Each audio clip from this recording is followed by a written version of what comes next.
हो गया। चलो भैया, तो आज हम शुरू करने वाले हैं रेस्पिरेशन इन प्लांट्स के अंदर। कल की क्लास में मैंने क्या बताया था आपको? कल की क्लास में मैंने आपको बताया था ग्लाइकोलाइसिस। बताया था कि ग्लाइकोलाइसिस एक 10 स्टेप प्रोसेस है, हाईली एंजाइमेटिक है। क्या है भाई? हाईली एंजाइमेटिक है, और इतनी ज्यादा एंजाइमेटिक है कि almost each and every step is controlled by enzyme. हर एक जो स्टेप है आपका वो क्या है? अलग अलग एंजाइम से कंट्रोल होगा। एक चीज मैंने आपको काम की बताई थी कि जहां पर भी एटीपी बनेगी या एटीपी टूटेगी, जो एंजाइम यहाँ पर इन्वॉल्व होगा उसका नाम क्या है भैया? उसका नाम है आपका काइनेज एंजाइम होता है। और जहां पर भी NADH2, समझ में आ रही बात? जहां पर भी आपका NADH2 की फॉर्मेशन होती है वहां पर कौन सा एंजाइम काम करेगा? डिहाइड्रोजिनेज का काम करेगा। बोलो भाई, समझ में आ रही कि नहीं आ रही बात? तो कल मैंने आपको बताया था कि आपका जो एक ग्लूकोज का मॉलिक्यूल है वो किसके अंदर टूटता है? वो टूटता है दो मॉलिक्यूल ऑफ पायरुविक एसिड के अंदर।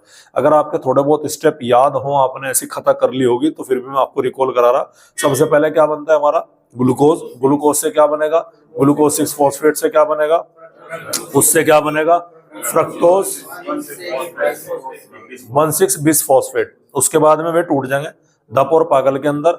पागल क्या होता है? 3 फॉस्फोग्लिसरॉल्डिहाइड। धप क्या होता है? Dihydroxy acetophenone. समझ में आ रही बात? उसके बाद में जो 3 फॉस्फोग्लिसरॉल्डिहाइड है वो किसके अंदर कन्वर्ट होगा? नहीं भाई, कई सारे काम होंगे यहाँ पर। एक तो इसमें फॉस्फोराइलेशन होगा और एक इसका ऑक्सीडेशन होगा। तो 1,3-बिस फॉस्फोग्लिसरिक एसिड की यहाँ पर फॉर्मेशन होगी। इसके बाद में क्या होगा? 3 फॉस्फोग्लिसरिक एसिड। इसके बाद में 2 फॉस्फोग्लिसरिक एसिड के बाद में फॉस्फोइनोल पायरुवेट। उसके बाद में क्या बनेगा? Pyruvic acid. कितने पायरुविक एसिड बनते हैं भाई? 2 पायरुविक एसिड बनेंगे। एक पायरुविक एसिड कितने कार्बन का है? 3 कार्बन का। टोटल ग्लूकोज में 6 कार्बन थे, तो इसलिए 3-3 कार्बन के क्या बनते हैं भाई? 2 पायरुविक एसिड के मॉलिक्यूल बनते हुए नजर आते हैं। बोलो भाई, यहाँ तक कहानी समझ में आई कि नहीं आई? अरे आ गई क्या? चलिए अब हम पिक्चर में एंट्री करते हैं भैया। आज हम बात करेंगे क्रेब्स साइकिल के बारे में। चलिए, तो कल मैंने आपको क्या बताया था? कल मैंने आपको बताया था कि बेटा जो आपका पायरुविक एसिड है सिंथेसाइज कहां पर होता है? ये साइटोप्लाज्म के अंदर। कहां सिंथेसाइज हुआ है? साइटोप्लाज्म के अंदर सिंथेसाइज हुआ है। अगर इसको मिल गई ऑक्सीजन तो क्या आ जाएगा? ये एरोबिक रेस्पिरेशन के अंदर जाता है। और अगर यहाँ पर ऑक्सीजन नहीं मिली तो ये कहां पर जाता है? Anaerobic respiration. जिसका एग्जांपल क्या है? जिसका एग्जांपल है फर्मेंटेशन। लास्ट स्लाइड में मैंने ये बताया था ना कि fate of pyruvic acid depend करेगा सेल्यूलर नीड के ऊपर। अगर सेल ऑक्सीडेशन मिल रही है, ऑक्सीजन मिल रहा, तो क्या बनाएगा? वो एरोबिक रेस्पिरेशन होगा। और अगर एनारोबिक कर रहा तो मतलब वहां पर ऑक्सीजन नहीं मिलेगी। फर्मेंटेशन 2 टाइप का था, एक था लैक्टिक एसिड फर्मेंटेशन और दूसरा क्या था? Alcoholic fermentation. समझ में आ रही बात? चलिएगा, तो आज हम जो बात करेंगे वो किसके बारे में बात करने वाले? वो हम बात करने वाले एरोबिक के बारे में। देखो, ग्लाइकोलाइसिस एरोबिक सेल हो कि एनारोबिक हो, सबके अंदर क्या मिलने वाला है आपको? ग्लाइकोलाइसिस देखने मिलना। प्रोकैरियोटिक हो, यूकैरियोटिक हो, सिंगल सेल्ड हो, मल्टी सेल्ड हो, सबके अंदर क्या मिलेगा? ग्लाइकोलाइसिस मिलेगा। ठीक है। उसके अलावा ग्लाइकोलाइसिस के बाद में अगर एरोबिक रेस्पिरेशन हो रहा है, ठीक है, ग्लाइकोलाइसिस के बाद में अगर एरोबिक रेस्पिरेशन हो रहा तो उसमें फर्दर 2 स्टेप और होते हैं। एक है हमारा लिंक रिएक्शन और दूसरा क्या होता है?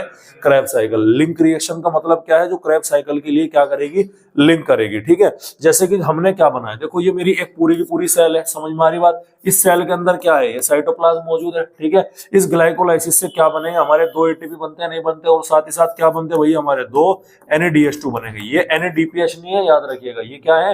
ये है NADH, निकोटीनामाइड डाइन्यूक्लियोटाइड जो होता है NAD, उसकी रिड्यूस्ड फॉर्म होती है ये क्या? NADH2। क्या फुल फॉर्म है इसकी? Nicotinamide, nicotine amide dinucleotide. क्या फुल फॉर्म है भाई? Nicotine amide dinucleotide. और फोटोसिंथेसिस में क्या था? वो था NADP। क्या था भाई? वो NADP। वो क्या था? निकोटीन एमाइड डाइन्यूक्लियोटाइड फॉस्फेट था। समझ में आ रही बात आपको? तो दोनों अलग अलग हैं। ये आपका कोएंजाइम है और इसी की रिड्यूस फॉर्म क्या होती है? NADH2। तो ये ग्लाइकोलाइसिस कहाँ हुआ? साइटोप्लाज्म के अंदर। पायरुविक एसिड को कहाँ ट्रांसपोर्ट किया गया भाई? माइटोकॉन्ड्रिया के अंदर। कहाँ ट्रांसपोर्ट किया भाई? माइटोकॉन्ड्रिया। माइटोकॉन्ड्रिया में क्या चलना है? माइटोकॉन्ड्रिया में चलना है जी क्रेब्स साइकिल। समझ में आ रही बात? क्रेब्स साइकिल क्यों चलेगा? क्योंकि हमें ये जो हमारे बचे हुए मॉलिक्यूल है ना, पायरुविक एसिड है, इनसे क्या निकालनी है? अल्टीमेटली एटीपी निकालनी है, एनर्जी निकालनी है। तो क्रेब्स साइकिल में जाएगा कौन? Pyruvic acid. लेकिन समस्या ये है कि pyruvic acid direct Krebs cycle के अंदर क्या नहीं कर सकता? एंट्री नहीं कर सकता। क्यों नहीं कर सकता? क्योंकि पायरुविक एसिड को क्रेब्स साइकिल जहां पर जो चलेगा वो क्या नहीं करता? एक्सेप्ट नहीं करता। क्रेब्स साइकिल के लिए जो सबस्ट्रेट होता होता है वो क्या होता है भाई, वो अलग होता है। भाई एक बात तो बताओ, मान लो आपको क्या बनानी है, आपको बेसिकली मान लो आपको दही बनानी है। क्या बनानी है भैया? दही। ये पनीर बनाना है बेसिकली आपको। तो पनीर बनाने का प्रोसेस क्या है? पनीर बनाने का मतलब आपको पनीर की सब्जी बनानी बेसिकली। तो पनीर की सब्जी बनाने के लिए रॉ मटेरियल क्या चाहिए? आपको पनीर लेकर के आना पड़ेगा, और पनीर बनाने के अपने अपने तरीके हैं भाई, समझ में आ रही बात? तो क्या आप ऐसा करोगे क्या कि अल्लाह भैया पनीर बनाने के लिए जो रॉ मटेरियल हो सब्जी में डायरेक्ट उसे डाल दोगे, बोलोगे पनीर बीच में बन जाएगा अपना आप ही? नहीं बनता ना। तो हर एक केमिकल रिएक्शन के लिए एक पर्टिकुलर सबस्ट्रेट की क्या पड़ती है, जरूरत पड़ने वाली है। और यहाँ पर भी एक सबस्ट्रेट हमें चाहिएगा, और क्रेब्स साइकिल जिस सबस्ट्रेट की जरूरत हमें पड़ती है उस सबस्ट्रेट का नाम है एसिटाइल कोएंजाइम ए। क्या नाम है भैया उसका? Acetyl coenzyme A. लेकिन क्या एसिटाइल कोएंजाइम ए कहीं पर आपको बनता हुआ दिखाई पड़ रहा है क्या? अभी तक कहीं बनता हुआ दिखाई नहीं पड़ा। क्या बना? Pyruvic acid. इसका मतलब माइटोकॉन्ड्रिया के अंदर पहुंचा। माइटोकॉन्ड्रिया के अंदर क्रेब्स साइकिल को चलने से पहले ही माइटोकॉन्ड्रिया के अंदर ही पायरुविक एसिड का कन्वर्जन किसमें हुआ भाई? एसिटाइल कोएंजाइम में, जिससे आप ग्लाइकोलाइसिस को किससे कनेक्ट कर सको? क्रेब्स साइकिल से कनेक्ट कर सको। और इसी रिएक्शन को हम क्या नाम देते हैं भाई? लिंक रिएक्शन का नाम देते हैं। समझ में आ रही लिंक रिएक्शन क्या है? तो बेसिकली लिंक रिएक्शन क्या है? ये लिंक करती है, किसे करती है? ग्लाइकोलाइसिस को क्रेब्स साइकिल से। क्यों करेगी? देखो ग्लाइकोलाइसिस में पायरुविक एसिड बनेगा, और पायरुविक एसिड डायरेक्ट कार्बोक्सिल उसमें क्रेब्स साइकिल के अंदर क्या नहीं कर सकता? इन्वॉल्व नहीं हो सकता। बेटे पर्दे सही कर दे जरा पीछे के। ठीक है भाई, समझ में आ रही बात? चलिएगा। अब लिंक रिएक्शन क्या हुआ? लिंक रिएक्शन जो होता है ना आपका बेटा, जो पायरुविक एसिड होगा, पायरुविक एसिड कहां बना? साइटोप्लाज्म के अंदर। कहां भेजा गया? माइटोकॉन्ड्रिया के मैट्रिक्स के अंदर भेजा गया, और वहां पर किस क्या इन्वॉल्व करता है? लिंक रिएक्शन की फॉर्मेशन करता है। किसकी फॉर्मेशन करेगा? Link reaction. समझ में आ रही बात? क्लियर है? अच्छा, एक क्वेश्चन और पूछा जा सकता है कि ये कहां पर होगा? ये होगा यूकैरियोटिक की माइटोकॉन्ड्रिया की मैट्रिक्स में। लेकिन सर जो हमारे प्रोकैरियोट है उनके पास तो माइटोकॉन्ड्रिया होता है, तो वहां पर कहां देखने मिलेगा? वहां पर बेटा ये प्रोकैरियोट्स के अंदर हमको दिखाई पड़ेगा। समझ में आ रही बात? होता क्या है? होता ये है कि लिंक रिएक्शन में कोएंजाइम ए का एडिशन होता है, और कार्बन डाइऑक्साइड का क्या होगा? रिमूवल होगा। अब दिमाग लगाइएगा, ये मेरा क्या है? पायरुविक एसिड है। ठीक है, कितने कार्बन है इसमें? 3 कार्बन है। ठीक है, इस 3 कार्बन से कितने कार्बन का प्रोडक्ट बना आपका? 2 कार्बन का। कैसे पता लगा मुझे? क्योंकि यहां से क्या बाहर निकली? कार्बन डाइऑक्साइड बाहर निकली। निकली नहीं निकली? कार्बन डाइऑक्साइड बाहर निकलने को हम क्या बोलते हैं भाई, जरा बताओ?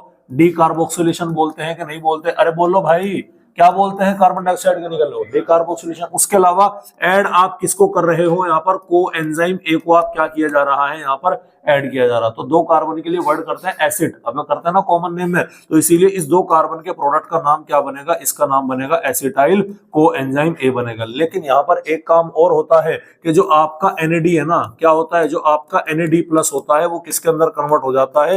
वो कन्वर्ट हो जाता है NADH2 के अंदर कन्वर्ट हो जाता है। समझ में आ रही बात आपको? क्लियर है? अच्छा, NAD प्लस H में कन्वर्ट हुआ तो मतलब इसने क्या किया होगा? इसने किया होगा अपना हाइड्रोजन को एक्सेप्ट किया होगा। हाइड्रोजन के एक्सेप्ट को क्या बोलते हैं? रिडक्शन। यानी कि इसका क्या हुआ यहाँ पर? इसका तो खुद का रिडक्शन हुआ। तो कोएंजाइम ए जुड़ा किसके अंदर? इसके अंदर। इसका क्या हो गया भैया? यहाँ पर ऑक्सीडेशन हो गया। तो एनसीईआरटी बोलती है कि लिंक रिएक्शन के अंदर ऑक्सीडेशन भी हो रहा है और डीकार्बोक्सिलेशन भी हो रहा है, इसीलिए इस स्टेप को हम क्या बोलते हैं? ऑक्सीडेटिव डीकार्बोक्सिलेशन बोलते हैं। क्या बोलते हैं भैया? ऑक्सीडेटिव डीकार्बोक्सिलेशन के नाम से ये जाना जाएगा। तो ये प्रोसेस आपको क्या रखना है भाई? ध्यान रखना है। बोलो भाई, कोई दिक्कत वाली बात है? क्या लिंक रिएक्शन समझ में आ गई? क्या हुआ? पायरुविक एसिड से 1 कार्बन डाइऑक्साइड बाहर निकली, कोएंजाइम आकर के जुड़ा, 1 कार्बन डाइऑक्साइड बाहर निकली, तो 3 में से 1 गई, तो कितने बचे आपके? 2 कार्बन। वो 2 कार्बन क्या बना? एसिटाइल कोएंजाइम है। और यहीं पर क्या होता है? NAD जो है वो NADH2 के अंदर क्या होता है भाई? कन्वर्ट हो जाता है। ठीक है, ऑक्सीडेशन का मतलब क्या है? Loss of electron. तो ये कोएंजाइम क्या करेगा? ये इलेक्ट्रॉन को लूज करेगा।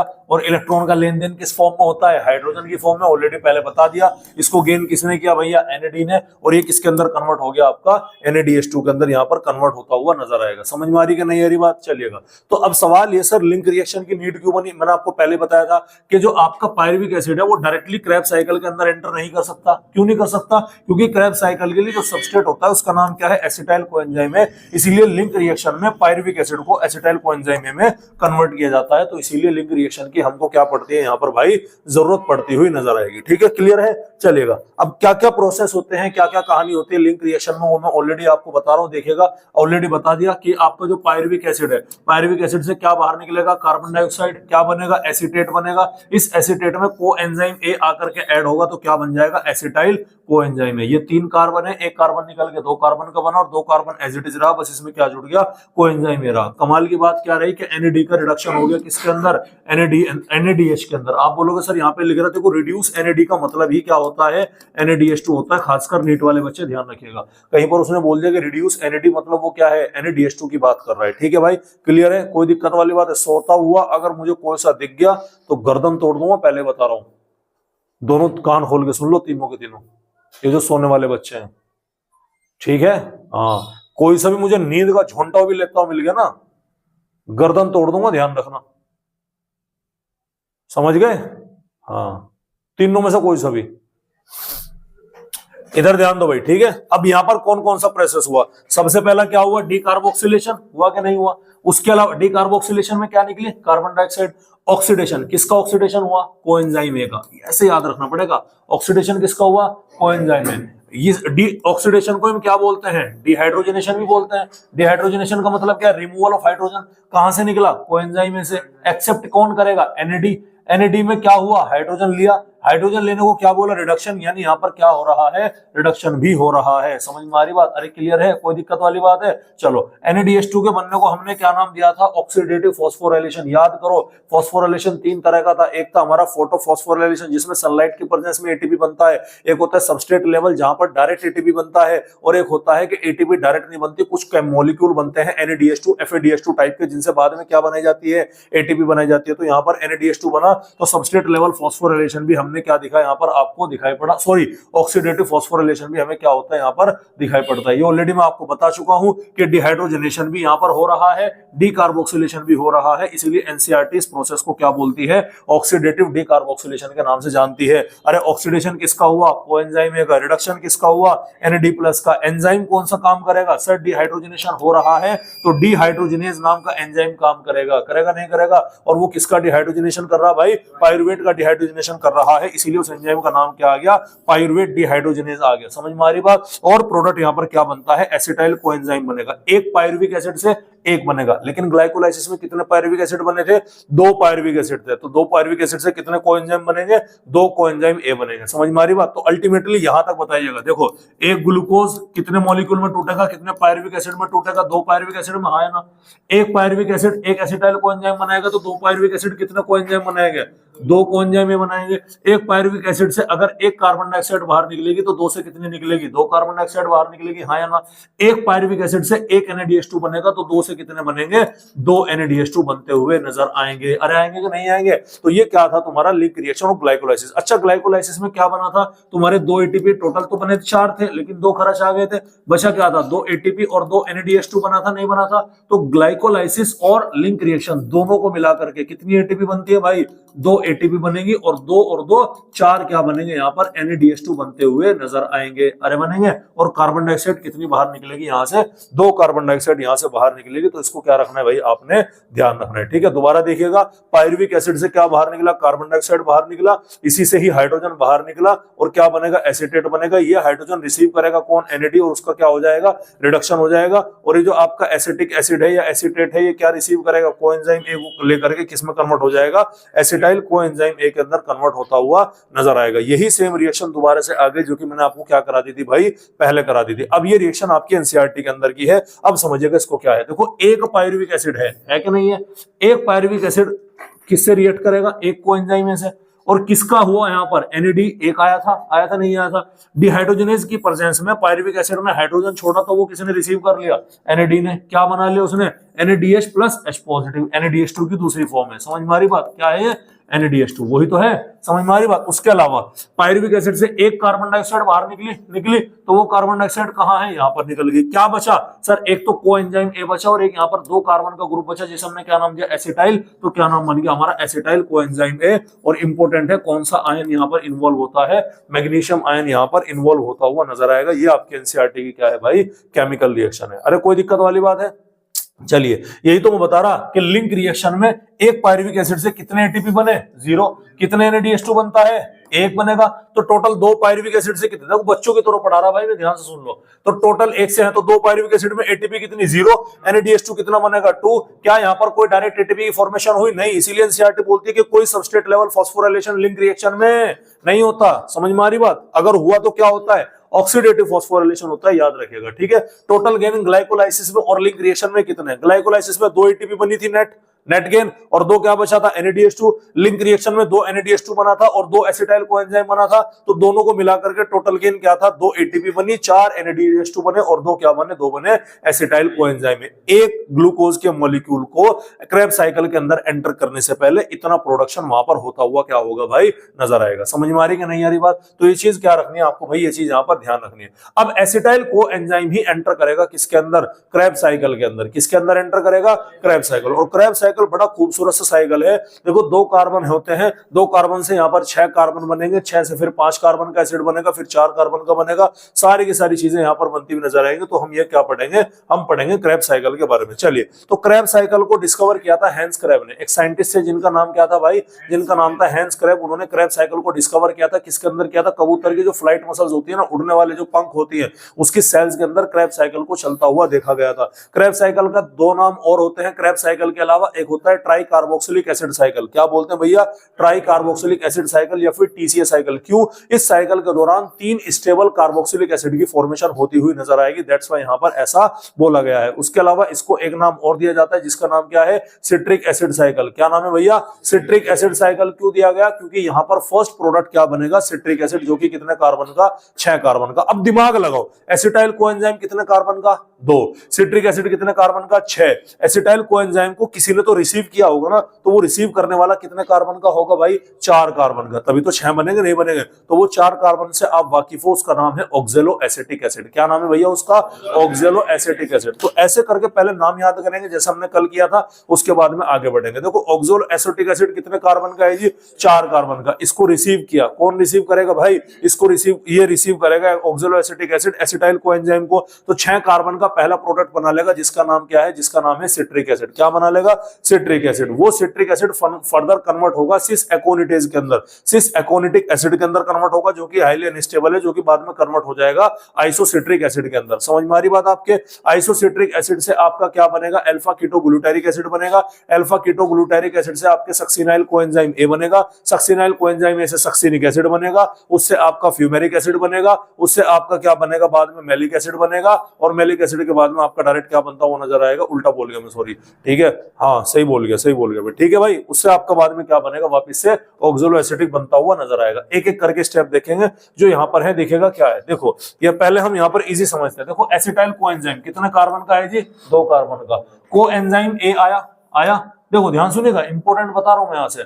एसिटाइल कोएंजाइम है, पहले जो 4 कार्बन का हमारा कंपाउंड है, उस 4 कार्बन, पहले आउटव्यू समझ लो, बाद में पढ़ेंगे क्या है। 4 कार्बन के कंपाउंड ने 2 कार्बन का एसिटाइल कोएंजाइम पकड़ा, तो कितने कार्बन का कंपाउंड बनाएगा, 6 कार्बन। लेकिन जब ये 6 कार्बन का कंपाउंड बनाया ना, तो जो कोएंजाइम ए जुड़ा हुआ था, ये क्या हो गया, वापस बाहर निकल गया। समझ में आ रही बात? तो ये ऐसा नहीं लग रहा कि कोएंजाइम ए केवल इन दोनों को मिलाने के लिए आया था। समझ में आ रही? तो कोएंजाइम ए क्या था, फरिश्ता था, जो कि 6 कार्बन का कंपाउंड बनाने में हेल्पफुल होता है। फिर 6 कार्बन के कंपाउंड में से लगातार बीच में 2 जगह ऐसी आती है जहां से 2 स्टेप पर कार्बन डाइऑक्साइड निकलती है, और जब भी कार्बन डाइऑक्साइड निकलेगी, 1 कार्बन कम होगा, तो 6 से क्या बनेगा, 5 कार्बन। एक बार फिर निकलेगी तो 5 से क्या बनेगा, 4 कार्बन का आपका प्रोडक्ट बनेगा, और 4 कार्बन के मल्टीपल प्रोडक्ट बनते हैं। वापस क्या होता है, आपका ये ऑक्जेलो एसिटिक बनता हुआ नजर आएगा। समझ में आ रही बात? तो जब 6 कार्बन से 5 कार्बन बने, एक NAD का रिडक्शन तो वहां पर हुआ। हमारी बात समझ में? जब 5 कार्बन से क्या हुए, 4 कार्बन हुए, एक NAD का रिडक्शन वहां पर होता है, और साथ ही साथ वहां पर एक FAD का रिडक्शन भी होता हुआ नजर आएगा। तो अभी धीरे धीरे पिक्चर में समझिएगा, कोई दिक्कत वाली बात नहीं है। 10 स्टेप मैंने यहां पर लगाए हुए हैं। ये है आपका एक्चुअल में क्रेब्स साइकिल। डर लग रहा, थोड़ा सा नहीं लग रहा, देख के लग रहा, लेकिन कोई दिक्कत नहीं, आसान है। किसी की जल्दी तो नहीं है जाने की? कोई हो तो बता दो भाई, किसी को है बेटे जल्दी जाने की? हाँ भाई, किसी को जल्दी है इधर से जाने की? देवांश, जैसे तू गांव से आया करे, साधन मिल जाएगा? बाइक से कैसे है? बस से मिल जाएगा साधन? किस टाइम तक मिल जाता है? तो आधा घंटा मुश्किल से लूंगा मैं, ठीक है भाई, चलेगा। अब ध्यान सुनेगा, अब जहां जहां केवल मैं कहूंगा वहीं पर फोकस करना है। सबसे पहले मैंने बताओ किस पे फोकस करा, पायरुविक एसिड के अंदर। किसके अंदर कन्वर्ट हुआ, एसिटाइल कोएंजाइम। कौन सी रिएक्शन है, लिंक रिएक्शन, कोई दिक्कत वाली बात है। एसिटाइल कोएंजाइम किससे जुड़ेगा? ऑक्सैलो एसिटिक एसिड से। क्या बनाएगा? Citric acid. सिट्रिक एसिड से क्या बनेगा? सिस एकोनिटेज। सिस एकोनिटेज से क्या बनेगा? Isocitric acid. आइसोसिट्रिक एसिड यहां से यहां तक क्या है भैया? ये 4 कार्बन है और यहां से यहां तक कितने कार्बन है? 6 कार्बन। ठीक है, 6 कार्बन से जब 5 कार्बन अल्फा कीटोग्लूटारिक एसिड जाएगा तो जाहिर सी बात है एक कार्बन डाइऑक्साइड बाहर निकलेगी, नहीं निकलेगी। अल्फा कीटोग्लूटारिक एसिड क्या बनाएगा? सक्सिनाइल कोएंजाइम बनाएगा, जो कि कितने का है? 4 कार्बन का है। तो अगेन एक कार्बन डाइऑक्साइड यहां से भी बाहर निकली कि नहीं निकली? सक्सिनाइल कोएंजाइम में किसमें कन्वर्ट होगा? Succinic acid. सक्सिनिक एसिड किसमें कन्वर्ट होगा? Fumaric acid. फ्यूमेरिक एसिड किसमें कन्वर्ट होगा? Maleic acid. और मैलिक एसिड अगेन किसमें कन्वर्ट होगा? Oxalo acetic acid. तो ये सीक्वेंस आपको क्या रखना? याद रखना। पहले नाम याद करो मेरे साथ फटाफट जल्दी करके। सबसे पहले क्या आया आपका? Pyruvic acid. पायरुविक एसिड से क्या बना? एसिटाइल कोएंजाइम है। एसिटाइल कोएंजाइम किससे मिलेगा जाकर के? Oxalo acetic acid. दोनों मिलकर के क्या बनाएंगे? 6 कार्बन का पहला प्रोडक्ट क्या नाम रहेगा? Citric acid. सिट्रिक एसिड से क्या बनेगा? सिस एकोनिटेज। क्या बनेगा? सिस एकोनिटिक एसिड। क्या बनेगा? सिस एकोनिटिक एसिड। ये भी 6 कार्बन का है। सिस एकोनिटिक एसिड हाईली अनस्टेबल है, उससे तुरंत क्या बन जाएगा? Isocitric acid. क्या बनेगा? Isocitric acid. कितने कार्बन का है? ये भी 6 कार्बन का है। आइसोसिट्रिक एसिड कन्वर्ट हो जाएगा किसके अंदर? Alpha ketoglutaric acid. लेकिन अल्फा कीटोग्लूटारिक एसिड कितने कार्बन का है? 5 कार्बन का। तो आइसोसिट्रिक एसिड से अल्फा कीटोग्लूटारिक एसिड बनने तक कितने क्या निकला होगा? एक कार्बन डाइऑक्साइड बाहर निकली होगी। अरे निकली होगी, नहीं निकली होगी? अब जो आपका अल्फा कीटोग्लूटारिक एसिड है वो किसमें कन्वर्ट हुआ? आपके वो सक्सिनाइल कोएंजाइम ए के अंदर कन्वर्ट हुआ। ध्यान सुनिएगा, यहां पर कोएंजाइम ए कहीं से कहीं तक नहीं था। जो तुम्हारा आया था वो तुम्हारा निकल के चला गया।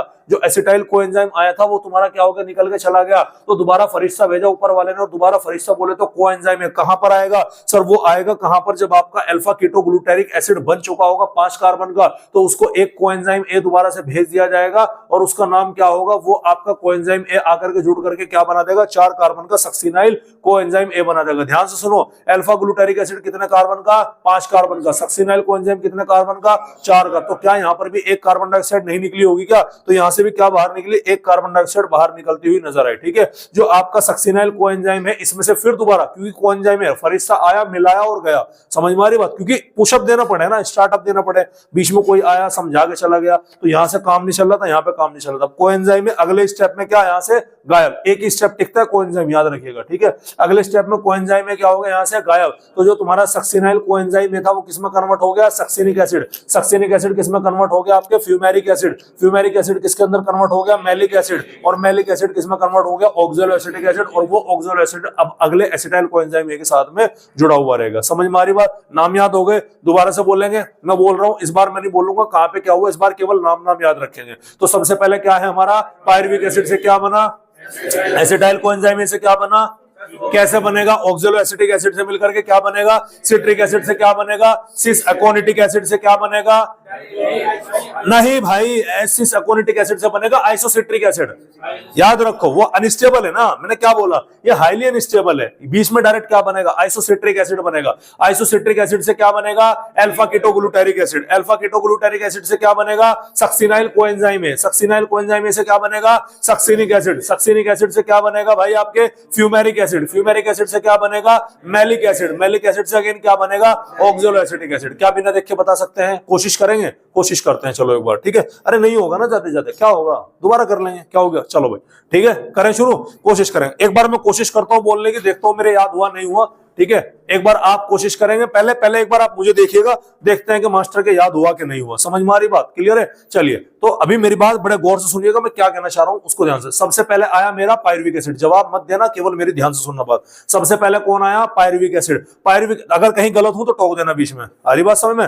ठीक है, ऐसा नहीं है कि मास्टर गलत हो सकता है, आपको बताना है। ठीक है, सबसे पहले क्या आया मेरा? Pyruvic acid. पायरुविक एसिड से क्या बना? एसिटाइल कोएंजाइम है। किसने रिसीव किया? Oxalo acetic acid. 4 कार्बन का है, एसिटाइल कोएंजाइम में दोनों मिलकर के 6 कार्बन का पहला प्रोडक्ट बनाएंगे। प्रोडक्ट का नाम क्या है भाई? Citric acid. सिट्रिक एसिड किसमें कन्वर्ट होगा? सिस एकोनिटिक एसिड। अनस्टेबल है तो तुरंत किसमें कन्वर्ट हो जाएगा? आइसोसिट्रिक एसिड के अंदर। समझ में आ रही बात? कहां पर एंजाइम क्या हो रहे बाद में देखेंगे। आइसोसिट्रिक एसिड से क्या बनेगा? ये भी 6 कार्बन का है, फिर 5 कार्बन का पहला प्रोडक्ट बनेगा जिसका नाम क्या है? Alpha ketoglutaric acid. Alpha ketoglutaric acid में फिर कोएंजाइम ए आकर के जुड़ेगा और क्या बनाएगा भैया, ये सक्सिनाइल कोएंजाइम ए बनाएगा। कोएंजाइम सक्सिनाइल कोएंजाइम ए से क्या बनेगा, सक्सिनिक एसिड। कोएंजाइम यहां से क्या कर जाएगा, बाहर निकल जाए। सक्सिनाइल कोएंजाइम में कितने कार्बन का, 4 कार्बन का। सक्सिनिक एसिड कितने कार्बन का, 4 कार्बन का। सक्सिनिक एसिड से फर्दर क्या बनेगा, फ्यूमेरिक एसिड बनेगा। फ्यूमेरिक एसिड से क्या बनेगा, आपके मैलिक एसिड बनेगा और मैलिक एसिड से अगेन क्या बनेगा, ऑक्सैलोएसिटिक एसिड। याद हो गया, क्लियर है? कोशिश करेंगे,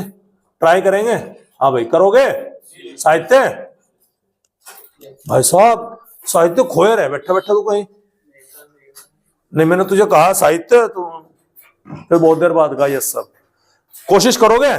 चलो अब मैं नहीं बोलने का, एक लय में बोलना है सबको साथ में, ठीक है? बताओ, सबसे पहले उससे क्या बना, कौन रिसीव करेगा, ऑक्सैलोएसिटिक एसिड। क्या बनाएगा, कितने कार्बन का। उसके बाद सिट्रिक एसिड से क्या बनेगा, सिस एकोनिटेज। क्या बनेगा, उसके बाद क्या बनेगा, आइसोसिट्रिक एसिड। कितने कार्बन का, 6 कार्बन का। अल्फा कीटोग्लूटारिक एसिड है, 5 कार्बन का, याद रखिएगा। उसके बाद में आइसोसिट्रिक एसिड के बाद क्या बना, कितने कार्बन का। इसके बाद क्या होगा, कोएंजाइम में आकर जुटेगा, क्या बनाएगा, सक्सिनाइल कोएंजाइम में। इसके बाद क्या बनेगा, कोएंजाइम बाहर निकला, क्या बचा, सक्सिनिक एसिड। सक्सिनिक एसिड से क्या बनेगा, फ्यूमेरिक एसिड। फ्यूमेरिक एसिड से क्या बनेगा, मैलिक एसिड। उससे क्या बनेगा, ऑक्सैलोएसिटिक एसिड। 5-4 बार पढ़ोगे रिकॉल हो जाएगा, स्टेप याद हो जाए, बाकी सारी कहानी सब समझ में आ जाती है, ठीक है? तो यही है आपका citric acid, cis aconitic acid, isocitric acid, alpha ketoglutaric acid, succinyl coenzyme, succinic acid, fumaric acid, malic acid और ऑक्सैलोएसिटिक एसिड। समझ में आ रही बात, क्लियर है?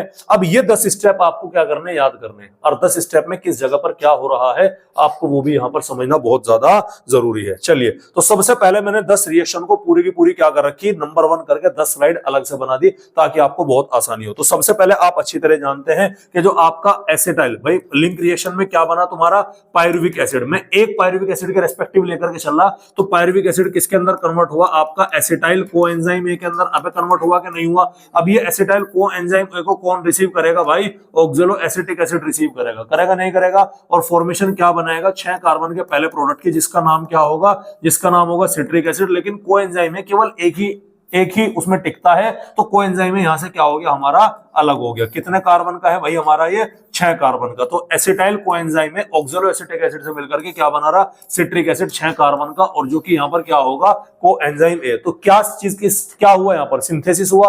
किसका सिंथेसिस हुआ, सिट्रिक एसिड का। इसीलिए जो एंजाइम यहाँ पर इन्वॉल्व होगा उसका नाम होगा सिट्रेट सिंथेज। क्या नाम होगा भैया उसका, सिट्रेट सिंथेज। ये रहा, इसका नाम क्या होगा भाई, सिट्रेट सिंथेज। समझ में आ रही बात। दूसरी बात यहाँ पर क्या है, यहाँ पर होता है कंडेंसेशन। कंडेंसेशन का मतलब है कि वाटर भी यहाँ पर क्या होता है भाई, ऐड होता हुआ हमको नजर आएगा। समझ में आ रही बात। और ऑक्सैलोएसिटिक एसिड जो है वो एक्सेप्टर मॉलिक्यूल है, किसका, एसिटाइल कोएंजाइम ए का, इन क्रेब्स साइकिल के अंदर। यही तो है ना, ऑक्सैलिक एसिड, एसिटिक एसिड नहीं तो किसे रिसीव किया था, एसिटाइल कोएंजाइम ए को रिसीव किया था। तो क्या पहला स्टेप समझ में आया, पहले स्टेप में कौन सा एंजाइम काम करेगा, चूंकि सिट्रिक एसिड बना है, सिट्रिक एसिड बनने को, सिंथेसिस को हमने क्या नाम दिया, सिट्रेट सिंथेज नाम का एंजाइम का नाम दिया। और की पॉइंट क्या है यहाँ पर, कि यहाँ पर वाटर का एडिशन, यानी कि क्या हुआ, कंडेंसेशन। क्या बना लिया तुमने बना लिया यहाँ पर सिट्रिक एसिड। तो अगले स्टेप में कौन पार्टिसिपेट करेगा भाई, अगले स्टेप में पार्टिसिपेट करेगा सिट्रिक एसिड। सिट्रिक एसिड किसके अंदर कन्वर्ट होगा, सिस एकोनिटिक एसिड, सिस एकोनिटेज, सॉरी एकोनिटेज नहीं है, सिस एकोनिटिक एसिड के अंदर। किसके अंदर भाई,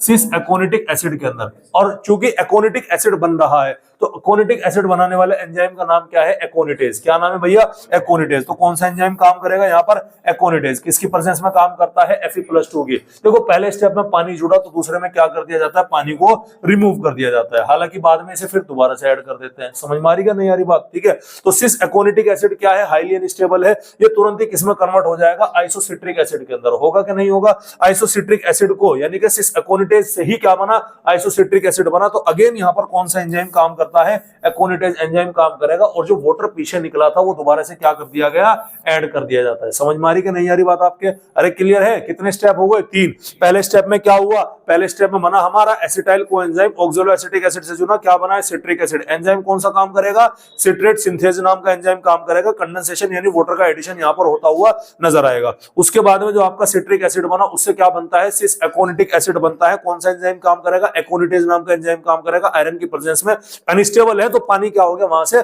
बाहर निकल गया। फिर जब सिस एकोनिटेज से आपका दोबारा क्या बनेगा, आइसोसिट्रिक एसिड बनेगा, तो जो पानी निकला था वो दोबारा ऐड हो जाएगा और एंजाइम यहां पर कौन काम करता है, एकोनिटेज नाम का ही एंजाइम यहां पर काम करता हुआ नजर आएगा। कोई दिक्कत वाली बात है भाई, कोई दिक्कत वाली बात है। अब क्या बना तुम्हारा, अब बना तुम्हारा आइसोसिट्रिक एसिड। अब आइसोसिट्रिक एसिड में क्या होता है, आइसोसिट्रिक एसिड जो है वो किसमें कन्वर्ट होता है भाई, आपका ऑक्सैलो सक्सेनिक एसिड के अंदर। ये एक बीच का स्टेप है, कोई दिक्कत वाली बात नहीं है। आपके याद रह जाए तो कोई दिक्कत नहीं रह जाए तो कोई मसला नहीं है, ठीक है।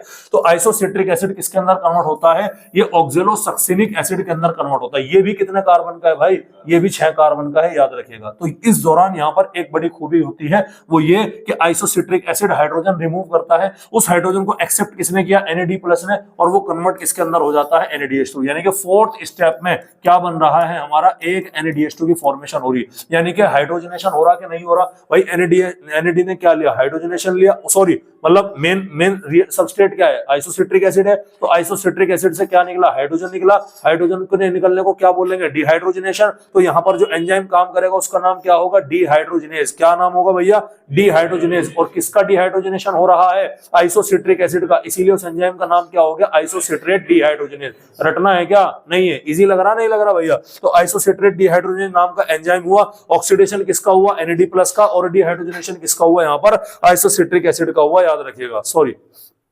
डिहाइड्रोजनेशन ऑक्सीडेशन एक ही बात है, ठीक है। कोई दिक्कत वाली बात है भाई, अरे बोलो, उल्टा बोल दिया मैंने। अबे इसका रिडक्शन हो रहा है NAD का, ऑक्सीडेशन या डिहाइड्रोजनेशन किसका हो रहा है, आइसोसिट्रिक एसिड का, और रिडक्शन किसका हो रहा है यहां पर, NAD का। क्या बन गया, ऑक्सैलो सक्सेनिक एसिड। अब ऑक्सैलो सक्सेनिक एसिड जो कि 6 कार्बन का है, उससे क्या बनता है, 5 कार्बन का अल्फा कीटो ग्लूटेरिक एसिड है। 6 थे 5 बने, तो एक कहां गया, एक गया कार्बन डाइऑक्साइड। कार्बन डाइऑक्साइड होगा तो डीकार्बोक्सिलेशन कंफर्म है नहीं है, और डीकार्बोक्सिलेशन कंफर्म है तो कौन सा एंजाइम काम करेगा भाई, डीकार्बोक्सिलेज नाम का एंजाइम काम करेगा। अरे यार बात समझ में। अब ये जो आपका अल्फा कीटो ग्लूटेरिक एसिड है, ये आपका इंपॉर्टेंट प्रोसेस है, ध्यान सुनिएगा। ये इंपॉर्टेंट कैसे मैं बता रहा हूं, देखिएगा। जो आपका अल्फा कीटो ग्लूटेरिक एसिड है, क्या है भैया, ये अल्फा कीटो ग्लूटेरिक एसिड है। यहां पर कई सारे इवेंट चलते हैं। पहला इवेंट क्या है, पहला इवेंट ये है कि अल्फा कीटो ग्लूटेरिक एसिड ये आपके किसके अंदर कन्वर्ट होगा, ये आपके कन्वर्ट होगा सक्सिनाइल कोएंजाइम ए के अंदर। क्या यहां पर कोएंजाइम ए है क्या, नहीं है। तो यहां पर कौन आकर के जुड़ा होगा भाई, कोएंजाइम ए आकर के जुड़ा होगा, नहीं जुड़ा होगा, कॉमन सेंस लगो भैया। क्या यहां पर कोएंजाइम ए आकर के नहीं जुड़ा होगा। दूसरी चीज यहां पर क्या है, दूसरी चीज है कि ये कितने कार्बन का है जी, ये 5 कार्बन का है। ये कितने कार्बन का है, ये 4 कार्बन का है। तो क्या यहां से CO2 बाहर निकली होगी कि नहीं होगी, डीकार्बोक्सिलेशन हुआ होगा कि नहीं होगा। कितने प्रोसेस हो गए यहां पर, 2, एक कोएंजाइम ए का एडिशन और एक CO2 का क्या हो गया, यहां से रिमूवल हो गया। मतलब क्या हो गया, हमारा डीकार्बोक्सिलेशन हो गया। समझ में आ रही बात, इंपॉर्टेंट है, याद रखिएगा। कोएंजाइम ए जब हमने पीछे ऐड किया था तो क्या हुआ था, कोएंजाइम ए का ऑक्सीडेशन होता है ना, तो ऑक्सीडेशन होने का मतलब क्या है कि हाइड्रोजन यहां से क्या होगी, रिमूव होगी। वो हाइड्रोजन रिसीव कौन करेगा, वो हाइड्रोजन रिसीव करेगा एक हाइड्रोजन कैरियर जिसका नाम क्या है, NAD। तो यहां पर क्या आएगा, NAD उस हाइड्रोजन को लेकर के NAD+ किसके अंदर कन्वर्ट हो जाएगा भाई, वो कन्वर्ट हो जाएगा आपके NADH2 के अंदर। समझ में आ रही बात, यानी यहां पर क्या हो रहा है, डिहाइड्रोजनेशन भी हो रहा है। समझ रहे कि नहीं समझ रहे। तो यहां पर बेटा ऑक्सीडेशन भी हो रहा, यहां पर डिहाइड्रोजनेशन भी हो रहा। समझ में आ रही बात, यहां पर डीकार्बोक्सिलेशन भी हो रहा। तो क्या इस प्रोसेस को भी मैं डी ऑक्सीडेटिव डीकार्बोक्सिलेशन नहीं बोल सकता क्या। अरे सर ये तो लिंक रिएक्शन में बोला था आपने कि वो ऑक्सीडेटिव, हाँ इसीलिए कहा जाता है, क्वेश्चन घुमा के पूछ सकते हैं कि क्रेब्स साइकिल का वो स्टेप बताइए जो कि लिंक रिएक्शन के जैसा हो। समझ में आ रही बात। तो लिंक रिएक्शन के जैसा कौन सा स्टेप है, 6ठा स्टेप है, जहां पर अल्फा कीटो ग्लूटेरिक एसिड से क्या बनता है, सक्सिनाइल कोएंजाइम बनता है। तो ध्यान से देखिएगा, alpha keto glutaric acid NAD+ से क्या बनेगा, ये एरो है, सक्सिनाइल कोएंजाइम है, 4 कार्बन का, कार्बन डाइऑक्साइड बाहर निकलेगी और NADH2 की फॉर्मेशन होती हुई नजर आएगी। यही तो दिखाया मैंने तुम्हें यहाँ पर, ठीक है। चलिए, कार्बन के निकलने को क्या बोलते हैं, डीकार्बोक्सिलेशन। ऑक्सीडेशन हुआ या डिहाइड्रोजनेशन हुआ, ठीक है। ऑक्सीडेटिव क्या बोला जाएगा, डीकार्बोक्सिलेशन। कोएंजाइम ए का एडिशन होगा और अल्फा कीटो ग्लूटेरेट डिहाइड्रोजनेज नाम का, भाई रिमूवल ऑफ हाइड्रोजन है, कौन सा एंजाइम काम करेगा, डिहाइड्रोजनेज करेगा नहीं करेगा, डिहाइड्रोजनेशन हुआ तो कौन सा एंजाइम का क्या काम करेगा? डिहाइड्रोजनेस। किस में से निकलेगा हाइड्रोजन? अल्फा कीटोग्लूटारिक एसिड से। तो एंजाइम का नाम क्या हो गया? एंजाइम का नाम हो गया आपका अल्फा कीटोग्लूटारेट और डिहाइड्रोजनेस। जो ये एक ही नाम है, अलग अलग नहीं है। बोलो भाई, समझ मारी कि नहीं आ रही बात? छठे के बाद में आपका सातवां स्टेप आता है। सातवां स्टेप क्या है आपका? सक्सिनाइल कोएंजाइम ए, जो कि कितने कार्बन का है? 4 कार्बन का है उसमें से, क्योंकि ये एक ही लेवल तक टिकता है, एक ही स्टेप तक, एक ही पारी खेलता है। अगली पारी में कोएंजाइम ए क्या हो गया आपका? कोएंजाइम ए आपका अलग हो गया, तो किसमें कन्वर्ट हो गया? सक्सिनिक एसिड के अंदर कन्वर्ट हो गया। अब यहां पे बड़ा इंपॉर्टेंट खेल होता है, ठीक है। जब भी आपका सक्सिनाइल कोएंजाइम है, ध्यान सुनिएगा, जब भी आपका सक्सिनाइल कोएंजाइम है किसमें कन्वर्ट हुआ भाई? ये आपके सक्सिनिक एसिड के अंदर कन्वर्ट हुआ, तो यहां पर बनती है एक जीटीपी। क्या बनती है भैया यहां पर? जीटीपी। एटीपी सुना ना आपने, एटीपी, तो जीटीपी से क्या बनती है भैया? यहां पर जीटीपी बनती हुई नजर आएगी। जीटीपी, सर एटीपी तो सुना हमने, जीटीपी क्या है? एटीपी होती है एडिनोसिन ट्राइफॉस्फेट और जीटीपी होगी गुआनोसिन ट्राइफॉस्फेट। ऐसा ये क्या हो गया सर? एटीपी तो energy currency of the cell है भाई। इंडियन करेंसी क्या है? रुपया। क्या सिक्के हमारे एक के ही हैं क्या हमारे पास में? दो के ही हैं। देखो घरानों को 2 के हैं, एक के ही है क्या? दो के ही हैं, 10 के ही हैं, है भाई। सिक्के हैं, नोट नहीं है। 50 के नोट नहीं है, 2 के नोट नहीं है, 100 के नोट नहीं है, 500 के नोट नहीं है। 2000 के भी नोट आए थे पहले, 1000 के भी नोट थे, अरे थे नहीं थे, तो अलग अलग टाइप के। तो जीटीपी भी एनर्जी भी अलग अलग टाइप की है, एटीपी जीटीपी, समझ में आ रही बात? लेकिन हमारी बॉडी, अब आप कहीं दुकान पर जाओगे तो वो चिल्लर नहीं पकड़ते, वो क्या बोलते? भाई बड़े नोट लेकर आओ। आरी बात समझ में? जैसे हम बता दूं कि हमारा आड़त का काम है, आड़त में जिसका पेमेंट लगना है, भाई साहब मजा अगर 10 की गड्डी पकड़ लेगा दूर जाने वाला, बड़े नोट लाओ, यानी कि तुम लेके आ रहे हमें नहीं पता, कन्वर्ट करा के लाओ। तो जो तुम्हारा जीटीपी होता है ना, जो बना, वो फर्दर बाद में किसमें कन्वर्ट कर दिया जाता है? एटीपी के अंदर कन्वर्ट कर दिया जाता है, याद रखिएगा, ठीक है। तो होता क्या है 7वें स्टेप में? इंपॉर्टेंट है, 7वें स्टेप में बनता है तुम्हारा जीटीपी। लेकिन जीटीपी तो अनस्टेबल है, ध्यान सुनिएगा। तो जीटीपी क्या करता है? जीटीपी और एडीपी आपस में कन्वर्ट होंगे, मतलब आपस में इंटरेक्ट करेंगे। जीटीपी से क्या निकलेगा? एक इनऑर्गेनिक फॉस्फेट निकलेगा। वो इनऑर्गेनिक फॉस्फेट कौन रिसीव करेगा? एडीपी। और क्या बना लेगा? ये तो एटीपी बना लेगा, हाँ है ना। और जो तुम्हारा जीटीपी था वो किसके अंदर कन्वर्ट हो गया? वो तुम्हारा जीडीपी के अंदर कन्वर्ट हो गया। ध्यान दीजिएगा, जीडीपी पहले जैसा था अभी भी वैसा का वैसे ही निकल के आ गया, लेकिन इस प्रोसेस में अदला बदली में क्या बन गई तुम्हारी? एक एटीपी बन गई। एटीपी बनने को हम क्या बोलते हैं? Substrate level phosphorylation. पहली एटीपी बना ली कि नहीं बना ली? तो ध्यान रखिएगा कि जीडीपी से क्या बना? जीटीपी, जो कि एक तरह की एटीपी ही है, सबस्ट्रेट लेवल फॉस्फोराइलेशन। और बनी कैसे थी कि जीटीपी एडीपी से रिएक्ट करेगी, अपना एक इनऑर्गेनिक फॉस्फेट इसे दिया, जीडीपी और एटीपी बना। तो जो जीडीपी यहां पर यूज हुई ना, वो तो रिकवर हो गई। अरे हो गए नहीं हो गए, यानी कि अदला बदली तो करी। इस अदला बदली में क्या बढ़ गई हमारी? एक एटीपी यहां पर बढ़ जाती है। और याद करो, कल मैंने आपको क्या बताया था कि जब भी कोई एटीपी का लेन देन होता है तो कौन सा एंजाइम काम करता है? काइनेज। तो यहां पर भी कौन सा एंजाइम काम करेगा भाई? काइनेज नाम का एंजाइम काम करेगा। ये हमारा स्टेप नंबर 7 आ गया। स्टेप नंबर 7 में क्या बनाया हमने? Succinic acid. आ रही बात समझ? यहां से क्या बाहर निकला हमारा? कोएंजाइम ए भी रिमूव हो जाता है। क्या बाहर निकल जाता है? कोएंजाइम ए भी यहां से क्या हो गया? रिमूव हो गया। अब ये जो तुम्हारा सक्सिनिक एसिड है, ये किसमें कन्वर्ट होता है भाई? फ्यूमेरिक एसिड के अंदर। याद आया? सक्सिनिक एसिड किसमें कन्वर्ट होगा भाई? Fumaric acid. देखो जहां पर एफ है वहीं पर एफ रखना। बच्चे कंफ्यूज है, सर FADH2 जैसे NAD था ना, ऐसे ही क्या है? FAD भी है। आरी बात समझ में? NAD की फुल फॉर्म क्या होती है? Nicotinamide dinucleotide. आरी बात समझ में? कोई दिक्कत वाली बात है? अरे बोलो भाई, ठीक है। NAD की फुल फॉर्म क्या होती है? फॉस्फेट। कौन सा बोल रहा फॉस्फेट? अभी आवाज आई, मम्मी कसम झूठ मत बोलना। कौन सा था? फॉस्फेट बोला ना, यही मार खाएगा, क्वेश्चन आया नीट का। फॉस्फेट फोटोसिंथेसिस में है भाई, वो NADP है, ये NAD है, याद रखिएगा। समझ में आ रही बात? क्लियर है भाई? अरे बोलो भाई, कोई दिक्कत वाली बात है? चलेगा। तो सक्सिनिक एसिड कितने कार्बन का? 4 कार्बन का। किसमें कन्वर्ट होगा? फ्यूमेरिक एसिड में। लेकिन सक्सिनिक एसिड फ्यूमेरिक एसिड में कब कन्वर्ट होगा? सर जब वो एक हाइड्रोजन को रिमूव करेगा। जब वो किसे रिमूव करेगा? हाइड्रोजन। अगेन, अरे सर हाइड्रोजन रिमूव हो रहा मतलब डिहाइड्रोजनेशन हो रहा। हाँ, अरे सर जब डिहाइड्रोजनेशन हो रहा तो एंजाइम कौन सा काम करेगा? डिहाइड्रोजनेज। रटना कुछ नहीं है, बार बार करोगे ना समझ में आ जाएगा। तो इस प्रोसेस से इसमें कन्वर्ट करने में कौन सा एंजाइम काम करेगा? डिहाइड्रोजनेज। लेकिन किसका हुआ? सक्सिनिक एसिड का। तो एंजाइम का नाम क्या हो गया? सक्सिनिक डिहाइड्रोजनेज एंजाइम हो गया। अरे हुआ कि नहीं हुआ? लेकिन अब जो इसने हाइड्रोजन छोड़ा तो हाइड्रोजन लेने के लिए कौन आ रहा था अब तक के? एनएडी आ रहा था, नहीं आ रहा था? इस बार एनएडी को फोन करा, एनएडी ने कहा कि भाई मेरे पास तो टाइम नहीं है। जैसे तुमने किसी बिजली के मिस्त्री को बुलाया, एक तुम्हारा घर का बिजली का मिस्त्री होता है, नहीं होता है, जब भी गड़बड़ हो जाए वही आता है, लेकिन कभी मौके पर मौजूद नहीं होता, लाइट अर्जेंट है तो दूसरे मिस्त्री को बुलाओगे, नहीं बुलाओगे? सेम कहानी यहाँ पर है। तुम्हें तो आदत एनएडीएस2 की थी, ऊपर से अब तक एनएडीएस2 एनएडी आ रहा था। एनएडी को तुमने फोन भी लगा, भैया नॉट अवेलेबल, लेकिन बिजली में फॉल्ट ज्यादा आ रहा, तो तुमने क्या करा? तुमने दूसरा ही बिजली का मिस्त्री बुलाया, और इस बार बिजली का मिस्त्री क्या है? एफएडी। याद कैसे करना? फ्यूमेरिक एसिड के टाइम पर ही एफएडी आएगा, बस समझ में आ रही बात आपको? तो एफएडी हाइड्रोजन रिसीव करेगा सक्सिनिक एसिड से, किसमें कन्वर्ट हो जाएगा भाई? एफएडीएस2 के अंदर कन्वर्ट हो जाता है। बोलो भाई, यहां तक कहानी समझ में आई? क्या बना लिया तुमने? अब बना लिया फ्यूमेरिक एसिड। फ्यूमेरिक एसिड से बाद में क्या बनेगा भाई? Malic acid. कौन सा एंजाइम काम करेगा? फ्यूमेरेज। कोई आलतू फालतू के इवेंट याद रखने की जरूरत नहीं है। और मैलिक एसिड अल्टीमेटली किसके अंदर कन्वर्ट हो जाता है? ऑक्सैलो एसिटिक एसिड के अंदर कन्वर्ट हो जाता है। कैसे कन्वर्ट होगा? ये भी अपना हाइड्रोजन रिलीज करेगा। अगेन हाइड्रोजन लेने वाला एक बंदा यहां पर चाहिए, और उसका नाम क्या है? एनएडी। वो हाइड्रोजन को लेकर के किसके अंदर कन्वर्ट होता है? एनएडीएस2 के अंदर कन्वर्ट होता है। चूंकि यहां पर हाइड्रोजन को फिर लिया जा रहा है, फिर हाइड्रोजन निकाला जा रहा है, तो इसीलिए एंजाइम कौन सा काम करेगा? डिहाइड्रोजनेज नाम का एंजाइम यहां पर काम करेगा। तो डिहाइड्रोजनेशन 4 जगह पे हुआ।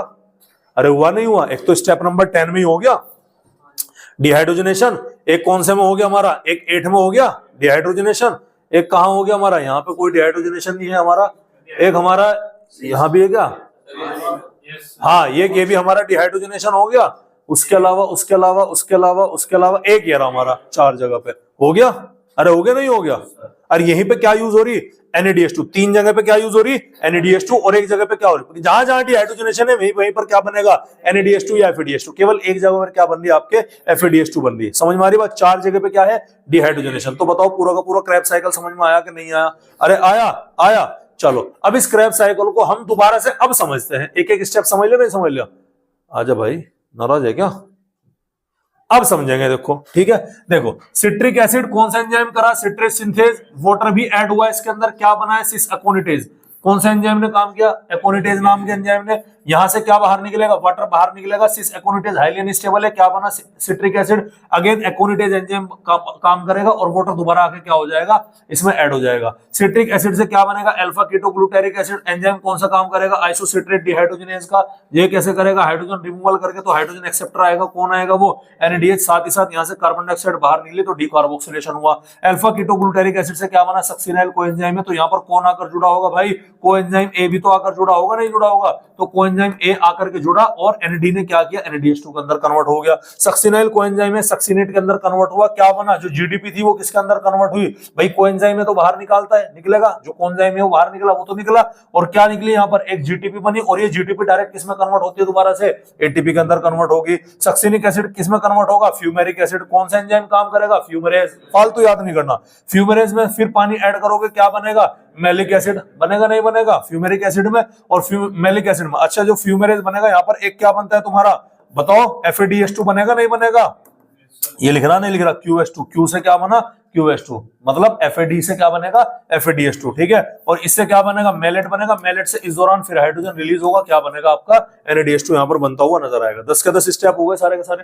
ठीक है, चलिए एक एक करके मैंने यहाँ पर टुकड़ों में स्लाइड के अंदर एक एक स्टेप यहाँ पर क्या किया है? ऐड किया है। तो इन स्टेप को क्या रखने भाई? आपको ध्यान से रखने। ये आपके एनसीईआरटी का। अब एनसीईआरटी ने देखो कितना बेवकूफ बना दिया। Pyruvic acid acetyl coenzyme. कोई दिक्कत वाली बात है? ऑक्सैलिक एसिड क्या बनाया? Citric acid. Dash dash dash dash, यानी कि एनसीईआरटी ने क्या बोला कि डैश डैश है ना बेटा, पता लगाओ यहाँ पे क्या है। यानी कि यहाँ पे सिस एकोनिटिक एसिड बनना था, आइसोसिट्रिक एसिड बनना था। बनने थे नहीं बनने थे?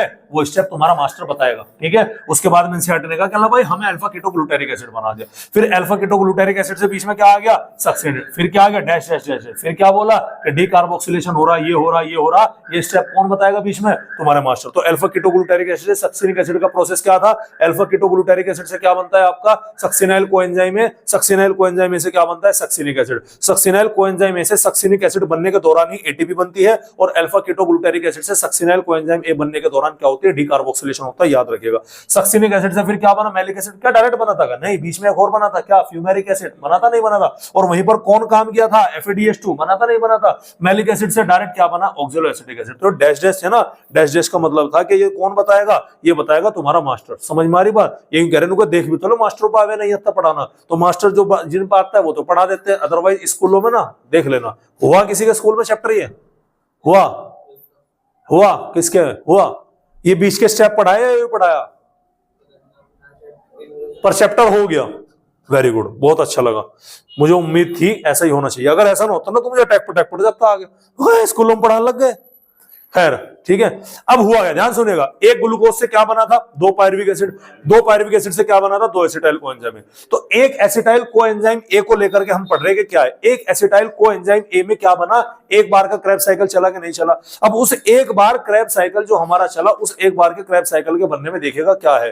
3 क्या बने? NADH2। भाई 4 जगह पर डिहाइड्रोजनेशन हुआ था, 3 जगह पर NADH2 बना था, 1 जगह पर FADH2 बना। तो 3 जगह पर जो NADH2 होता है कौन कौन से स्टेप में? स्टेप नंबर 4, स्टेप नंबर 6 और स्टेप नंबर 10 पे है। समझ में आ रही बात आपके? क्लियर है? कौन कौन से में भैया? एक स्टेप नंबर 4, एक 6 है और एक क्या है? 10 है। एक क्या बना था? FADH2। कौन से स्टेप में बना था? 8वें में। एक बनी थी ATP, एक्चुअल में डायरेक्ट क्या बनी थी? GTP। GTP कन्वर्ट होती कौन से स्टेप में है? 7वें में। डायरेक्ट ATP बनी थी तो क्या बोलते हैं? Substrate level phosphorylation. ठीक है, 2 बार कार्बोक्सिलेशन हुआ था लगातार। NCERT बोलती है 2 सक्सेसिव डीकार्बोक्सिलेशन होते हैं, तो 2 टाइम डीकार्बोक्सिलेशन हुआ। कौन से हुआ? 5वें और 6ठे से। डिहाइड्रोजनेशन कितनी बार हुआ था? 4 बार। कहां कहां पर हुआ था? 4, 6, 8, 10। समझ में आ रही बात? सर आपने यहां पर अबे 4, 6, 8 हुआ, ये रहा यहाँ पर। ठीक है, ये दोनों के दोनों डिहाइड्रोजनेशन हुए थे ना, तो डिहाइड्रोजनेशन की एक्टिविटी कितनी, कौन कौन से स्टेप में हुई? 4, 6, 8, 10। सारे के सारे क्वेश्चन है, याद रखिएगा किस स्टेप में कहां पे क्या हो रहा है, ये आपको पता होना चाहिए। क्लियर है? चलिए, अब एक ग्लूकोज से कितने पायरुविक एसिड बने? 2 पायरुविक एसिड। 2 पायरुविक एसिड से कितने कोएंजाइम बनेगा? 2। तो क्रैब साइकिल भी कितनी बार चलेगा? 2। जब एक के लिए एक क्रैब साइकिल है तो 2 के लिए क्या होगा? 2। तो अगर मैं पूरे के पूरे क्रैब साइकिल में तो इनको गुना 2 से कर दूंगा, नहीं कर दूंगा? अरे बताओ, देखो कितनी बच्चों के तरीके से। तो 2 रिपीटेशन क्रैब साइकिल के लिए टोटल कितने NADH2 बनेंगे? 6, क्योंकि एक में कितने बने थे? 3। एक FADH2 बना था, टोटल कितने FADH2 बनेगा 2 बार में? 2। एक ATP बनी तो टोटल कितनी ATP? 2। और 2 कार्बन डाइऑक्साइड बाहर निकली थी ना 5वें 6ठे स्टेप में, टोटल कितनी कार्बन डाइऑक्साइड बाहर निकलेगी? 4। अब दिमाग लगाओ, 4 कार्बन डाइऑक्साइड तो क्रैब साइकिल में निकली नहीं निकली? और 2 कार्बन डाइऑक्साइड कहां बाहर निकली थी? आपके एसिटाइल कोएंजाइम बनने के दौरान पायरुविक एसिड में। टोटल 6 कार्बन डाइऑक्साइड बाहर निकल गई। अब बच्चे टेंशन में आ गए, कहने लगे जी C6H12O6 जब टूट करके 6CO2 बना रहा, वो तो हमारा बन गया, एनर्जी कहां है? एनर्जी तो मिल ही नहीं रही। कुल यहां पर क्या बनता है देखिएगा। ठीक है, कुल यहां पर क्या बना? क्रैब साइकिल के अंदर 6 NADH2 बने, 2 FADH2 और 2 क्या बना भाई? ATP बना। ठीक है, तो टोटल प्रोडक्शन ग्लाइकोलाइसिस में क्या बना था? ग्लाइकोलाइसिस में 2 ATP और 2 NADH2 था। उसके बाद में टोटल प्रोडक्शन क्या है? ग्लाइकोलाइसिस के बाद में पायरुविक एसिड, और यानी कि मैं बात कर रहा हूं link reaction plus Krebs cycle के बारे में बात कर रहा हूं। क्रैब साइकिल में कितने NADH2 बने थे? 3 बने थे, नहीं बने थे? लेकिन 2 बार चला तो टोटल कितने हो गए? 6। लिंक रिएक्शन में कितने बने थे भैया? 2। अबे एक का एक था तो 2 के कितने हो गए? 2 बने थे, है ना? अच्छा, लिंक रिएक्शन में ATP कितनी बनी थी भाई? 0। क्रैब साइकिल में कितनी ATP बनी थी आपके? टोटल 2 बनी थी, नहीं बनी थी? तो लिंक रिएक्शन और क्रैब साइकिल में टोटल ATP कितनी है? 2 ATP बनी, और 6 2 क्या बने तुम्हारे? 8 NADH2। अरे बना नहीं बना? लेकिन क्रैब साइकिल में तुम्हारा 2 FADH2, एक FADH2, एक दूनी 2, तो 2 क्या बने थे तुम्हारा? 2 FADH2 भी तो बने थे, तो 2 FADH2, 2 ATP और टोटल कितनी? 6 CO2 बनी थी। 6 CO2 कैसे बनी थी? 2 बनी थी लिंक रिएक्शन में, और 4 कहां बनी थी भैया? हमारे क्रैब साइकिल के अंदर। समझ में आ रही बात आपको? और ये आपके NCERT की रिएक्शन है, देखिएगा। एक पायरुविक एसिड का मॉलिक्यूल में एक कोएंजाइम ए जोड़ा, एक NAD जोड़ा, तो क्या बनाएगा वो? एसिटाइल कोएंजाइम है CO2। ये क्या है? आपकी लिंक रिएक्शन है। क्या है भैया? लिंक रिएक्शन है, नहीं है? और ये एसिटाइल कोएंजाइम ये यहां पे स्लाइड कैसे लग गई है? तो कोई बात नहीं, लड़की दे यार, दोबारा आ गई, क्या हो गया? ठीक है, चलेगा। उसके बाद में यहां पर क्या हुआ देखिएगा, एक ग्लूकोज टूटा। अबे एक ग्लूकोज, अब शुरू से लेके चलेंगे। एक ग्लूकोज के टूटने में, ध्यान से सुनिएगा, टोटल कितनी ATP बनी यहां पर? एक ग्लूकोज के अब तक टूटने में क्रैब साइकिल तक 4 ATP बनी। कैसे कैसे बनी थी? 2 बनी थी ग्लाइकोलाइसिस में। लिंक रिएक्शन में कितनी ATP? 0। लिंक रिएक्शन में 0। क्रैब साइकिल में कितनी ATP? 2। एक क्रैब साइकिल में एक बनी थी, तो 2 में कितनी बनी थी? 2। अच्छा, ग्लाइकोलाइसिस में टोटल 4 ATP बनी थी। 4 में से 2 का क्या हो गया था? खर्चा हो गया, तो इसीलिए 2 वहां पर बच गई थी। तो याद रखिएगा, एक ग्लूकोज के पूरी टूटने में यानी कि क्या बने? हमारी 4 ATP बनी। 2 ग्लाइकोलाइसिस में, 2 क्या बची? Krebs cycle. उसके अलावा कितने NADH2 बनते हैं? सारे के सारे 10 बनते हैं। कैसे? ग्लाइकोलाइसिस में कितने NADH2 बने थे? 2 बने थे। लिंक रिएक्शन में कितने बने? 2। भाई एक से एक बना तो 2 से कितने हो गए? 2। तो 2 और 2 कितने हो गए? 4। और एक ट्राई कार्बोक्सिलिक एसिड साइकिल, एक क्रैब साइकिल से कितने NADH2 बनते? 3। तो 2 से कितने बनेंगे? 6। तो 6 और 2 8 और 2 कितने हो गए? 10 है। What is this? कब हुआ बंद? ये हाँ भाई, अरे चलो कोई बात नहीं, समझ रहे नहीं समझ रहे क्या बोल रहा था मैं। तो टोटल कितनी ग्लाइकोलाइसिस के बाद में, ध्यान सुनिएगा, शुरुआत से बात करें ग्लाइकोलाइसिस है। ग्लाइकोलाइसिस में कितनी एटीपी बनी? 2। लिंक रिएक्शन में कितनी बनी? 0। क्रेब्स साइकिल में कितनी एटीपी बनी? 2। भाई एक में एक बनी, तो टोटल कितनी एटीपी बनती है? 4। अब हम NADH2 की बात करते हैं। ग्लाइकोलाइसिस में कितने NADH2 बने? 2। लिंक रिएक्शन में कितने बने? 2। अबे NADH2 तो 2 बने थे ना लिंक रिएक्शन में, तो और इसमें कितने बने थे भैया? एक इसमें एक क्रेब्स साइकिल में 3 बनते हैं, तो 2 बार चला था, टोटल 6। 6 4 कितने हो गए? 10 हो गए। FADH2, क्या ग्लाइकोलाइसिस में FADH2 बना था? क्या नहीं बना? क्या लिंक रिएक्शन में FADH2 बना था? नहीं बना। क्या क्रेब्स साइकिल में FADH2 बनता है? एक क्रेब्स साइकिल में एक बनेगा, तो 2 में कितने हो गए? 2 क्रेब्स साइकिल। तो कितने ATP? 4 ATP। 10 आपके क्या हो गए? NADH2, और 2 क्या हो गए आपके? FADH2। और कार्बन डाइऑक्साइड देखिएगा, कार्बन डाइऑक्साइड टोटल कितनी निकली यहाँ पर? 6 निकलती है। कितनी निकलती है? 6। ग्लाइकोलाइसिस में थोड़ी निकली थी कार्बन डाइऑक्साइड? बोलो भाई, अबे निकली थी क्या? है ग्लाइकोलाइसिस में थोड़ी निकली थी। कहां निकली थी? लिंक रिएक्शन में। और कहां निकली थी? 5वें 6ठे स्टेप में। एक एक में 2 करके इस तरह से निकल गई थी ना। तो ये क्या था हमारा? ये था भैया हमारा ग्लूकोज का कंप्लीट ब्रेकडाउन। अब ये यहां पर हमारा ये क्रेब्स साइकिल क्या होता है? पूरा होता है। अब एक सवाल आता है मन में निकल के, क्या लगा सर आपने तो ये हमें एरोबिक रेस्पिरेशन के अंदर पढ़ाया क्रेब्स साइकिल? पढ़ाया नहीं पढ़ाया? और सर शुरुआत में एक लाइन आपने बोली थी कि क्रेब्स साइकिल जो कि एरोबिक रेस्पिरेशन के अंदर हो रहा है, इसमें ऑक्सीजन इन्वॉल्व होती है, लेकिन सर यहां पे तो कहीं ऑक्सीजन का यूज ही नहीं आया नहीं है। सर आप कह रहे थे कि एरोबिक रेस्पिरेशन में 100% बढ़िया वाली एनर्जी निकलती है। सर 6 कार्बन डाइऑक्साइड ग्लूकोज से 6 निकल रही थी, 6 की 6 निकल गई, एनर्जी भी इतनी नहीं मिली। सर एटीपी का नंबर तो बहुत थोड़ा है सर, 4 एटीपी कुल बनाए, और सर ये NADH2 FADH2 बन क्यों रहे? इनका काम क्या है? कई सारे मन में सवाल है नहीं है? सवाल तो तुम्हारे है नहीं, ये तो मास्टर जी आपने जबरदस्ती घुसेड़ दिए। अरे है नहीं है? मास्टर जी का हो भला, मास्टर जी ने क्या करे? जबरदस्ती घुसेड़ दिए। तो सवाल ही आया निकल के कि भैया इतनी कम एटीपी, 4 एटीपी क्यों है? तुम तो कह रहे थे कि क्या 4 एटीपी बनेगी? नहीं भाई, तुम तो कह रहे थे सर 36-38 एटीपी बनती है। अभी अगर मान लो तुम 36 एटीपी बना रहे, 4 बने, तो 32 एटीपी कहां है? समझ में आ रही बात? तो 32 एटीपी तो बन नहीं रही। दूसरा क्या है सर, यहां पर अब तक ऑक्सीजन का यूज क्यों नहीं आया निकल के? आप तो कह रहे हो एरोबिक रेस्पिरेशन चल रहा है, और एरोबिक में किसकी प्रेजेंस जरूरी है भाई? ऑक्सीजन की। तो ऑक्सीजन कहां है सर? ऑक्सीजन तो बताओ सर। कहीं आप झूठ तो नहीं पढ़ा रहे सर? कहीं आप गलत तो नहीं बता रहे? तो सारे के सारे सवाल यहाँ पर क्या आते हैं भाई? निकल के आते हैं। तो टिल नाउ ना तो हमारा ऑक्सीजन का कोई रोल निकल के आया, और ना कोई ज्यादा नंबर ऑफ एटीपी निकल के आया। हाँ, NADH2 और FADH2 बढ़ते जा रहे सर। पहले तो 2 थे, अब कितने हो गए? NADH2 10 हो गए, FADH2 कितने हो गए? 2 हो गए। इनका रोल क्या है? इनसे तो बता दो। तो याद करो, तीसरा फॉस्फोराइलेशन बताया था ना, क्या था? एक था फोटोफॉस्फोराइलेशन, कहां पढ़ा था? फोटोसिंथेसिस में। एक था सबस्ट्रेट लेवल फॉस्फोराइलेशन, कहां पढ़ा था? आपके मतलब यहां पर भी हुए 2 एटीपी सबस्ट्रेट लेवल भी, जिसमें डायरेक्ट एटीपी बनती है। और एक था हमारा ऑक्सीडेटिव फॉस्फोराइलेशन, यानी कि कुछ इनडायरेक्ट मॉलिक्यूल बनते हैं, वहां ऑक्सीजन का यूज होगा, और उनसे क्या निकालते हैं? एनर्जी। तो ये जो है ना NADH2 और FADH2, इनके अंदर छुपी हुई है एनर्जी। इनसे क्या बनाई जाएगी? इनसे बनाई जाएगी एटीपी। वो देखिए ना आपने एक वीडियो कि इधर से आलू डालो, इधर से सोना निकलेगा, देखिए नहीं देखिए वो? तो ऐसे इधर से क्या डालेंगे हम? NADH2 FADH2 डालेंगे, इधर से क्या निकलेगा? आपके एनर्जी निकलेगी। और यहीं पर हमारा क्या होगा? ऑक्सीजन का रोल होगा। इसीलिए अब कल की क्लास में हम क्या पढ़ेंगे? ऑक्सीडेटिव फॉस्फोराइलेशन पढ़ेंगे, जो कि chemiosmotic hypothesis, electron transport system जैसा हम फोटोसिंथेसिस के अंदर पढ़ के आ चुके हैं, लगभग उसके जैसा ही यहाँ पर क्या है? इलेक्ट्रॉन ट्रांसपोर्ट सिस्टम है। तो एक क्लास कल की और एक क्लास परसों की। परसों हमारा चैप्टर क्या हो जाएगा? कंप्लीट हो जाएगा। ठीक है। उसके अलावा मैंने आपको पहले बताया था कि सैटरडे में आपको